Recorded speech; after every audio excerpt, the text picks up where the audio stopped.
musharax xildhibaan golaha deegaanka ah magaalada Berbera Axmed Cabdi Xirsi kana mid ah dhalinyarada sanadkan isku taagtay kamid noqdaan golaha deegaanka ee magaalada Berbera wafti culus oo hogaaminayo oo isugu jiray odayaal dhaqameed iyo aqoon-yahan ayaa booqday deegaamada gubanka ah ee tuulooyinka Dhibijo Hayeeti Xilxid Ceeldaayeer Damaan iyo waliba tuulada Bahlali ujeedada safarkan musharaxa Axmed American ayaa sidii ugu wacyigelin lahaa kaarka codeynta bedelkiisii oo ka bilaabmay deegaamadaasi waftigan culus ee musharax Axmed American uu hogaaminayo ayaana tuulooyinkaasi si diiran lagu soo dhaweeyay maadaama sida ay odayaasha deegaankaasi ay sheegeen uu hore wax badan ugu qabtay haddaba dadka deegaankaasi oo ka mid yahay gudoomiyaha tuulada ugu dadka badan ee tuulo Dhibijo ayaa ka hadlay sida ay diyaarka ugu yihiin inay garab istaagaan Axmed baana maanta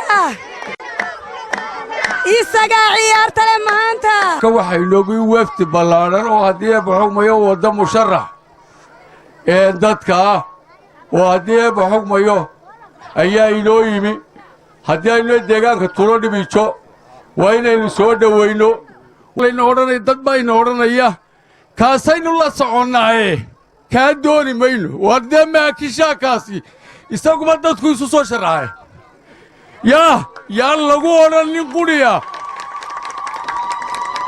adigu maxaafid baad dadkaygu ila anu nin adeerkaya oo aan oday u ahay meel kasto oo ku jiroba bal hada dhageysta halka haduu igu yimaado soo waco odaygiisanahay warda mid soo bixi doona alla og annagu kii soo baxa uun baa wax noo ah haddaanu deegaankan reer tuulo Dhibijonahay kii alle soo saaray alla u idmo ayuun baan annagu horta la xisaabtamayna markaa waxaan ku waa inoo ballan inankan Axmed dawayna wanaagsan waa ninka dhalinyarada mustaqbalkiisa wanaagiisa ku doorta ku soo dhaweeya qof walba aqoontiisa cududa siiya ballankeena waa maxay markii aan eegnay Axmed American systemkan uu sharaxan yahay iyo waxqabadyada uu sheegay iyo codkarnimadiisa waxaanu siinaynaa codkeega Axmed American ku magac dheer ee wax qabad hore waanu ka aragnay in badan buu nala soo xidhiidhay annaga u marag furnay cambe inuu wax qabad hore laga arkay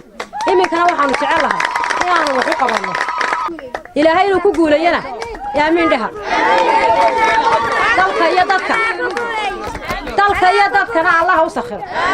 kii xilka noo qaadeen oo hagaajin Allah ka dhigo cid kale una ilaahay rabbiga wadaan ku tala saarnay rabbiga uu codka sii oo kalena dhalinyaradii aqoon-yahanka ahayd ee la socday waftigan uu hogaaminayo Axmed American ayaa si weyn ugu mahadnaqay dadka deegaamadaasi gubanka ah ku nool chief caaqil cambe chief geedi caaqil salawaan caaqil ismaaciil santalada gudaha weela raac Cabdalle waxaan idin sheegayaa reer Bahlay waxaan sheegayaa reer Dhibijo waxaan idin sheegayaa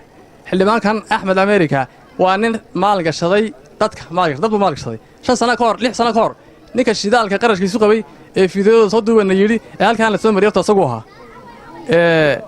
waxa weeyaan wax qabadkii maalinta uu socday maanta uu qabanaya waxana uu qabto laga arko masaajidkii Ceeldaayeer ninka arrinkan hirgeliyay ee ka shaqeeyay ee masaajidka laga dhisay Ceeldaayeer Dhibijo uu dacwooday badan iskuulkii waa aqoon kaliya yiri uu dacwooday badan buu meersanayay oo hay'adaha uu tagay Bahlali masaajid iyo malcaamada dub loo dhisay isaga qorshihiisa ka dambeeyay maanta waxaan leeyahay tuulo waxa uu sawdana ayaa ilmahan u dana tuulo Dhibijo waxa uu dana dad midaysan oo tawfiiq leh oo talo leh oo walaaltimo leh oo soo baxa maanta waxaan idin wadaa musharax aan maanta soo xulay oo soo midho guray oo aan isleenahay maanta dadkuna waxa weeye ninka waxa golaha ambasareerka markuu gudihiisa joogo wuxuu ka yahay golana ka ahada nin wax qabadkiisa ee deegaanka muuqday nin wax qabadkiisa ogtihiin ayaan maanta idin wadaa waxaan ku soo xulay Cabdulle maanta Cabdulle codka martii uu nahay Cabdulle wax ka hooseeya garan mayno wax ka sareeya mooyaan waxaan leeyahay maanta haddii kii talinayay kala diray anigu waxaan leeyahay ilaahu mid taliyay ka inaan soo dhaweeyna waxaanu u sheegaynaa inaanu xildhibaan yar oo sharaf badan oo way araga oo hay-adaha la soo shaqayn jiray oo wax walba ogo xoogaala idiin wadno waana axmed ameerikaan waa kaabarkayga taagan assalaamu calaykum waraxmatullahi inaa nala doorataan waa dooreen markaa 15 sannadood waxaan ku maqnaa sahan baan ku maqnaa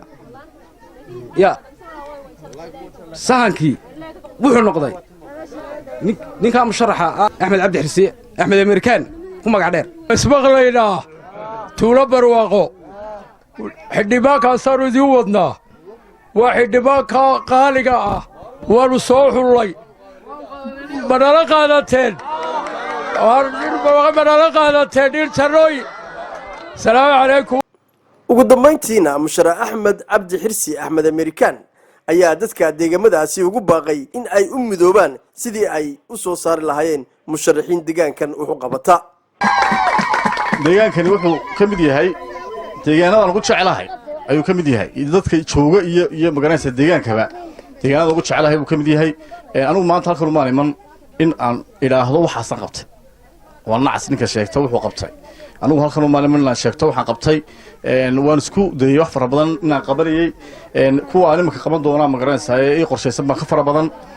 runtii hay-adaha waxaan ahay nin magaranaysa 20 sano soo shaqeynayo garanaya shaqadooda iyo waxa halkan ka dhiman iyo deegaan ahaan adeega bulshada ee looga baahan yahay waxaan u baahannahay maanta reer Dhibiijoy uma baahnidin cid idin abtirisa uma baahnidin waxa u baahan tihiin cid horumarkiina ka shaqeysa oo idinka idin gaarsiisa halka ay idinku doonaysaan iyo aheegsanaysaan dunidu maanta Yasin Jaamacali telefishinka caalamiga ah ee magaalada